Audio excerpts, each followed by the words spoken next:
Apresentar esse balanço desse quase um ano de gestão que foi desenvolvido junto com vocês e junto com a comunidade são paulina. Nós vamos ter pela ordem a apresentação da área financeira com o Sérgio Pimenta, diretor. Depois o marketing e comunicações falarão com a presença do Eduardo Toni de marketing, José Eduardo Martins de comunicação. Depois teremos jurídico e governança com o Dr. Roberto Armelin. Depois teremos a área social com a presença do Dedé, que falará com vocês, o nosso diretor-geral da área social. E, por fim, o futebol, que vai falar sobre a área profissional, a base e todas as dinâmicas contratuais e o futuro do São Paulo. Quais foram as ações tomadas em 2021 visando mitigar o problema financeiro do clube no curto prazo? Nós dividimos aqui em ações institucionais e ações financeiras. Dentre as ações institucionais, temos a reformulação do futebol profissional e base, reformulação administrativa e o reposicionamento da marca. Financeiras, dívidas judiciais e na FIFA, repactuar dívidas com grandes credores e reduzir o endividamento em 3 anos. Aqui um comparativo do endividamento bancário no curto prazo. Em dezembro de 2020, 155 milhões, que era 85% do endividamento. Em dezembro de 2021, 70 milhões, que são 33% do endividamento. E aqui 2 exemplos. O Bradesco temos obrigações até dezembro de 2026 e o Banco da Ecoval até abril de 2025. Que dívidas judicializadas com risco institucional e que foram quitadas no exercício de 2021. Aqui temos Clube Atlético Paranaense, Galos Blancos, Tigres, Antônio de Direitos Econômicos, 4 com intermediação do Antônio, Dínamo, Carlos Leite, Orlando City, diversos, mais uma parte do que devemos pelo contrato de patrocínio do vôlei. E aqui o planejamento para a redução do endividamento em 3 anos.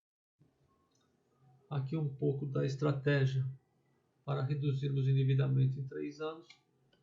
Primeiramente, a redução dos custos, a otimização dos recursos, visando a efetividade na área operacional.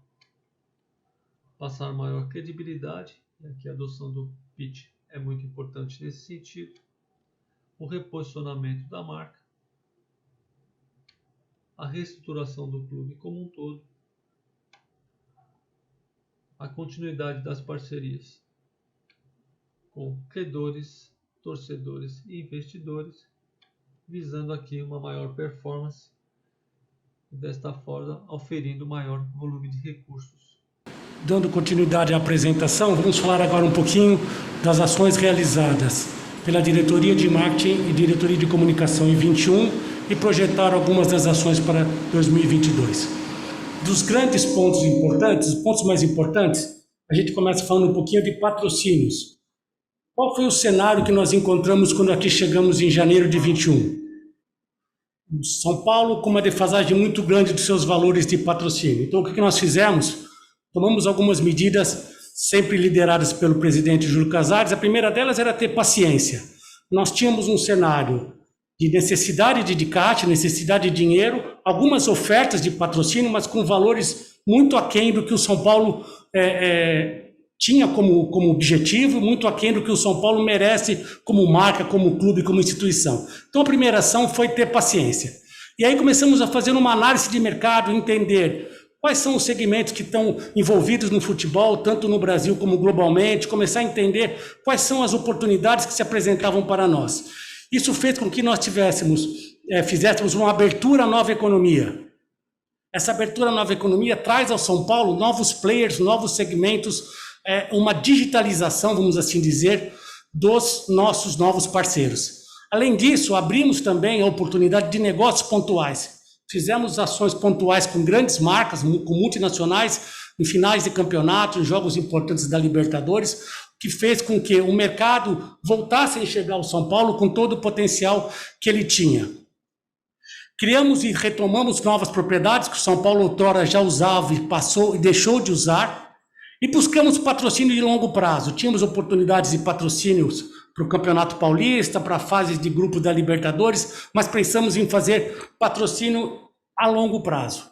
Essa paciência, esse trabalho resultou num ganho muito grande para nós. Aqui, para vocês entenderem bem, pode haver diferenças de números. O que a gente considera aqui é o período de 12 meses, né? Quando você fala de diferentes propriedades, elas são vendidas em momentos diferentes. Uma em fevereiro, uma em janeiro, uma em junho. Então, nós consideramos aqui o período de 1 ano da camisa antiga de São Paulo, que no ano de 2020 valeria alguma coisa em torno de 16 milhões de reais, para a camisa nova, em 21, projetada para ou realizada por 66 milhões. Isso daria um crescimento de 4 vezes o valor da nossa camisa. É uma camisa hoje que voltou a ter uma valia como foi outrora. Além de patrocínios, uma outra ação importante que foi feita esse ano foi o relançamento do sócio-torcedor. Era um programa muito importante e que veio ao longo dos anos se perdendo, deixando de ser atualizado. Então nós fizemos um trabalho muito importante de relançamento do programa. De cara, a gente teve um aumento de 168% do faturamento do plano, obviamente considerando um exercício de 12 meses. Além do aumento de faturamento, nós também tivemos um aumento expressivo de mais de 100% da base de sócios torcedores. Hoje beiram os 32 mil, eram menos de 15 mil, próximo a 15 mil, então é um aumento muito significativo. Além disso, outro ponto importante a destacar foi o aumento do ticket médio. Houve um aumento de 28% do ticket médio, ou seja, hoje o sócio torcedor ele paga mais do que pagava no passado. E por último, também houve um incremento importante no entendimento do torcedor, na satisfação do torcedor. Nós fizemos uma pesquisa, não sei se vocês se lembram, no começo do ano, antes de lançar o novo sócio torcedor, nós fizemos uma pesquisa com a base e 6 meses dos programas lançados nós fizemos uma outra pesquisa e o aumento do nível de satisfação passa dos 320%. Isso nos mostra que o sócio torcedor está no caminho certo, que é um programa robusto, bem feito, bem equilibrado. Naturalmente que a performance em campo é importante para que o projeto cresça e tenha números ainda mais expressivos. Falando de novos negócios, nós tivemos uma monetização importante de conteúdos de áudio e vídeo, aí eu gostaria que o Zé Eduardo Martins, meu colega, explicasse um pouquinho sobre isso. Boa noite, obrigado, Tony. Nessa parte também de novos negócios, em parceria com o Departamento de Marketing, a gente intensificou a monetização de conteúdo. A gente fez um trabalho de curadoria, primeiro, do que ia para o ar. A gente diversificou como esse conteúdo ia, em que plataforma ia. A gente fazia um conteúdo confeccionado de acordo com a plataforma que ia veicular esse produto. A produção de informação passou a ser diária também, né? E a gente apostou em outros formatos. Nessa produção de conteúdos. Já nesse primeiro ano que a gente mudou a estratégia, a gente conseguiu ter um resultado, por exemplo, no YouTube, em que a gente mais do que dobrou o quanto que a gente monetizou com o nosso conteúdo. Foi um aumento de 141% em relação ao ano de 2020. E em relação também a 2019, também a gente teve um aumento muito considerável. Além disso, a gente também conseguiu monetizar com o Facebook, em que a gente fez uma parceria com a plataforma. A gente também conseguiu ter o maior número de engajamento e interações no Facebook, com mais de 6,6 milhões de curtidas, sem ter conteúdo impulsionado com AdSense, né, com um dinheiro, um patrocínio nosso. Nas mídias sociais, a gente conseguiu chegar a liderar todos os rankings de engajamento nas principais redes sociais, que são Facebook, Twitter, Instagram e YouTube. Boa noite, senhoras conselheiras, senhores conselheiros. Com relação às realizações da Diretoria Jurídica e de Compliance do São Paulo, nós temos aqui rapidamente algumas questões de contencioso. Os números, na verdade, foram melhor detalhados pelo Sérgio Pimenta, quando falou dos resultados financeiros, mas a gente pode destacar da área trabalhista que estão reduzindo as demandas ajuizadas por ex-atletas. Nós ainda pagamos um pouco a conta do problema do direito de arena, que atingiu todos os clubes, mas isso está acabando, e, portanto, as ações trabalhistas elas têm reduzido em número e em qualidade. Nós tivemos um pequeno aumento de ações trabalhistas neste ano, mas a sua imensa maioria é de ações de empresas terceirizadas, o que representa pouco risco e pouco impacto financeiro. Fizemos muitos acordos e conseguimos até reduzir um pouco do passivo. Nas ações cíveis, conseguimos reduzir, inclusive, o número delas, tanto em polo passivo quanto polo ativo. Fizemos também muitos acordos abrangidos na fala do Sérgio, e tivemos importantes vitórias processuais que reduziram nosso risco em mais de 9 milhões. No que diz respeito à diretoria de compliance, as duas estão juntas, mas são trabalhos um pouco diferentes, ainda que complementares entre si. Nós criamos, como o Sérgio comentou, o Programa Integridade Tricolor, o PIT, visando atrair o mercado para o São Paulo que se moderniza, como sempre foi a intenção do nosso presidente Júlio Casares. Por que compliance num clube de futebol? Porque cada vez mais empresas preferem parceiros que adotem programa de compliance no mundo. Transmite mais segurança e credibilidade em negociações comerciais, financeiras e securitárias.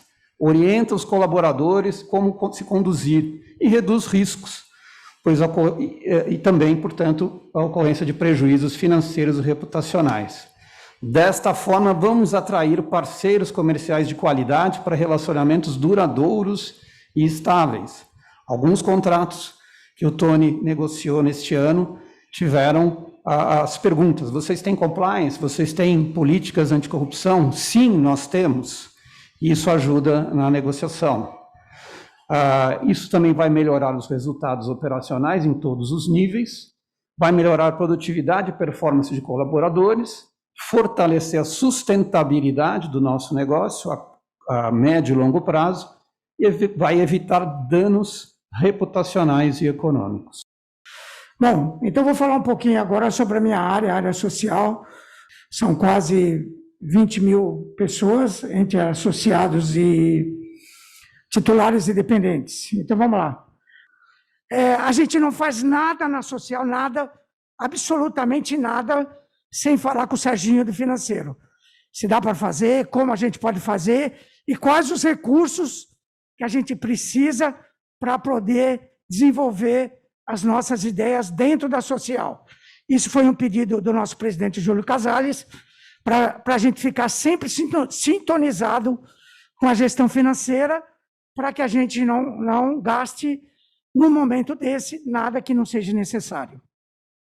E mensalmente, né, fazemos reunião com todos os nossos diretores plenos e trimestralmente com diretores e adjunto para mostrar aonde está o dinheiro da contribuição, aonde está gastando, como estão gastando e por que estão gastando. E se a gente pode gastar melhor ou não, ou podemos economizar em algum setor. Isso é decidido em conjunto com os plenos e com os assessores e diretores. Agora, com a palavra agora o diretor de futebol, Carlos Belmonte. Oi, boa noite, senhoras conselheiras, boa noite, senhores conselheiros. Vamos falar um pouco do futebol do São Paulo Futebol Clube. Nós assumimos a gestão do futebol profissional no começo desse ano e criamos o que chamamos de ciclos de intervenção. Essa era a nossa ideia desde o início do nosso trabalho. Eu vou passar primeiro a palavra para falar da implantação que tivemos na base desse ciclo de modernização, desse ciclo de intervenção, para o nosso executivo da base, o Marco Antônio Biasotto.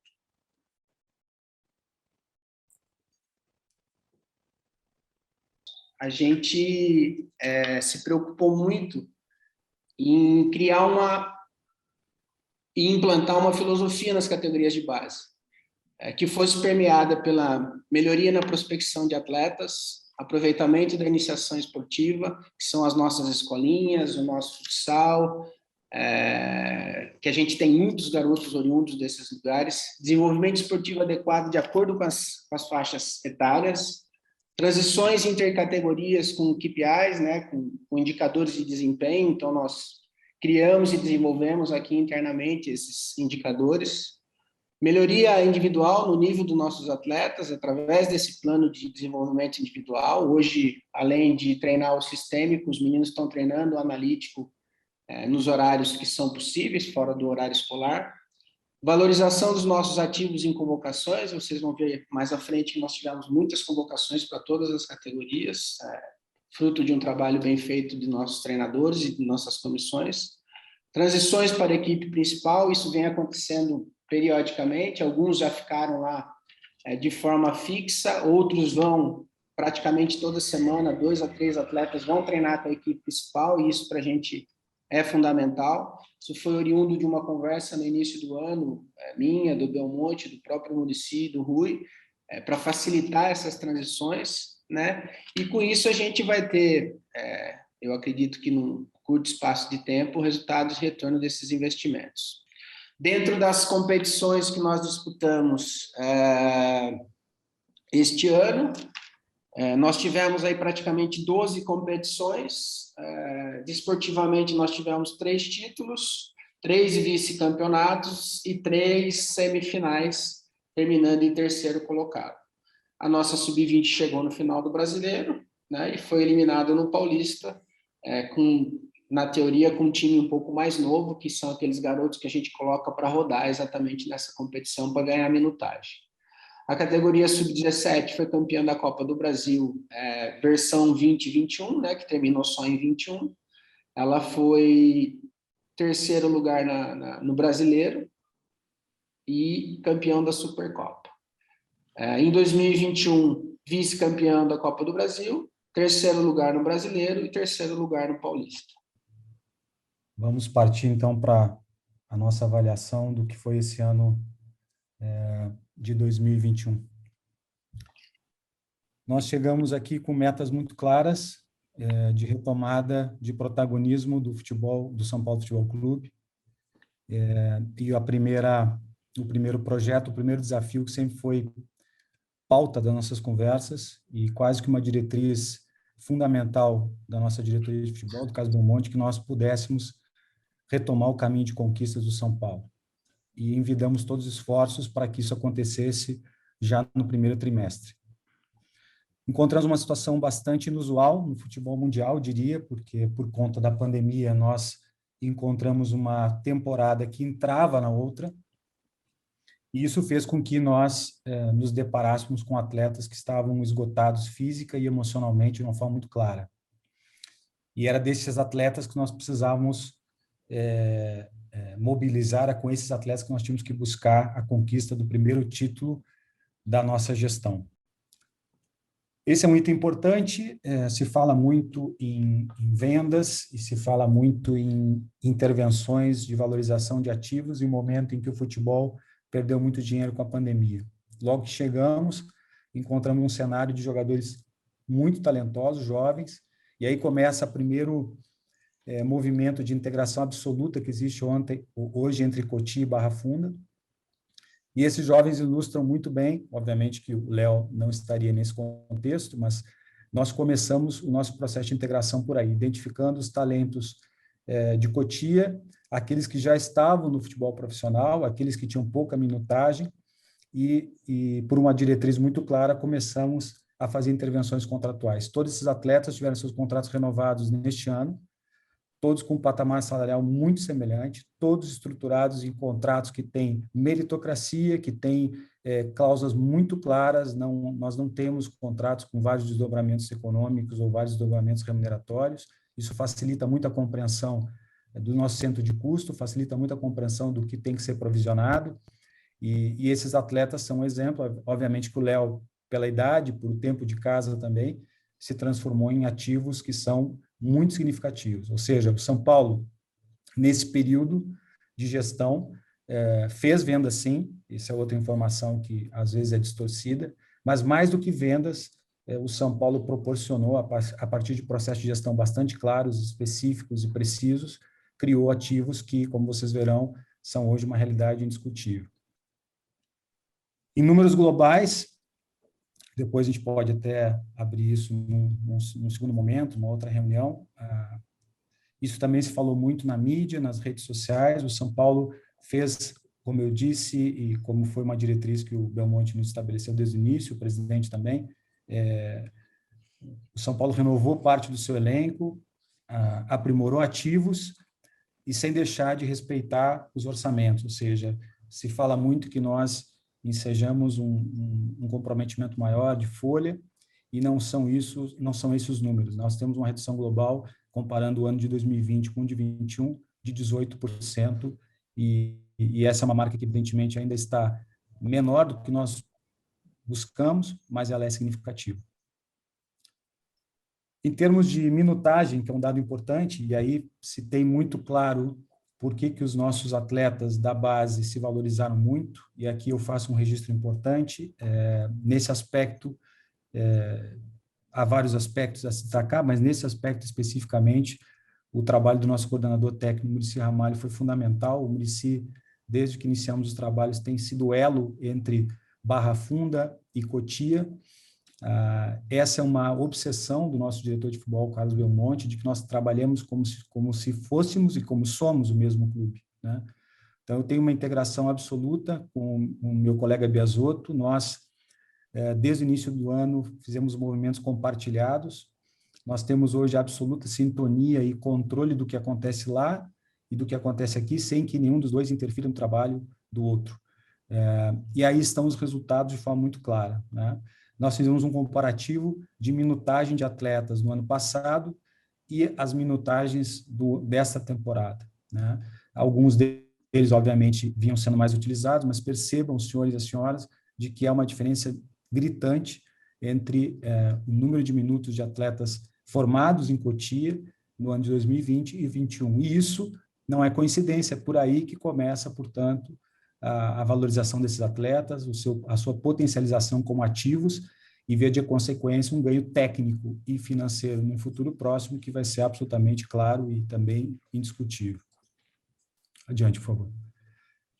Vejam, o gráfico demonstra como esses atletas foram utilizados de forma muito mais contundente na temporada 2021. Nós encontramos algumas situações muito emergenciais e fizemos alguns movimentos e intervenções importantes, né? Quando falamos da reativação da área de recuperação molhada, muita gente pode achar estranho isso. Hoje, com a quantidade de jogos que se tem numa temporada em que, por exemplo, esse ano fizemos 74 partidas, recuperar atletas é tão mais importante que prepará-los fisicamente e tecnicamente. E, infelizmente, quando chegamos na Barra Funda, que já foi um centro de excelência, nós encontramos, por exemplo, toda a área de recuperação molhada, que hoje é fundamental. Para quem conhece fisiologia e medicina, sabe do que eu estou falando. Ela estava totalmente comprometida, né? Isso fez com que nós tivéssemos que fazer uma intervenção muito significativa, e hoje a área de recuperação de atletas está a pleno, né? Também mudamos o perfil de colaboradores. Nós trouxemos para o São Paulo um cargo importante no futebol de hoje, que é o supervisor de futebol, que é um profissional que faz, juntamente com o Muricy, comigo e, obviamente, sob as diretrizes do Belmonte e do presidente, todo o relacionamento com os atletas, especialmente atletas que chegam no clube, adaptação, conhecimento das regras do São Paulo, do perfil do São Paulo, de como é o clube. Esse profissional não existia no nosso organograma e foi implantado este ano. Também fizemos uma ampliação do Departamento de Análise de Desempenho de Mercado, e essa é uma obsessão também da diretoria de futebol. Quando eu fui convidado a trabalhar no São Paulo, o Belmonte me dizia que nós tínhamos que trazer para o clube um aparelhamento em termos de excelência, de inteligência, de métricas, para que o São Paulo não ficasse refém de nenhum profissional e de nenhuma diretoria. Ou seja, o São Paulo passaria a ter uma geração de conteúdos, de métricas, de dados estatísticos, de atletas, de monitoramento, que faria com que o São Paulo tivesse cada vez mais autonomia na condução desses processos. E isso vem sendo implantado desde o início. Nós praticamente dobramos o número de profissionais dessa área.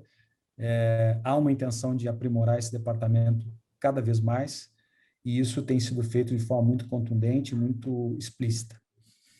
Também, esse ano, a partir de um diagnóstico de que nós tínhamos uma defasagem e uma obsolescência até de estruturas de equipamentos do CT da Barra Funda, fez com que, a partir de uma provocação do presidente Júlio Casares, de uma mobilização dele, do Belmonte e de colaboradores e pessoas de excelência nas áreas de medicina e fisiologia, nós tivéssemos a captação de parceiros que estão nos possibilitando modernizar todo o processo de recuperação, de atendimento dos atletas. Isso já foi um ciclo, um módulo já foi implantado esse ano, e nós teremos ao longo até desse recesso e já no início da nossa pré-temporada, novos equipamentos chegando, sempre com o objetivo de dar aos nossos atletas as melhores condições de trabalho e de recuperação. Muito obrigado, desculpe pelo tempo, mas em nome da transparência, eu divido com vocês esse primeiro passo do mandato. Tem mais 2, o mandato é de 3 anos. Esse foi o primeiro passo, e no segundo passo nós estaremos juntos mais fortes. Nós estaremos com você, ao lado de vocês, juntos pelo São Paulo.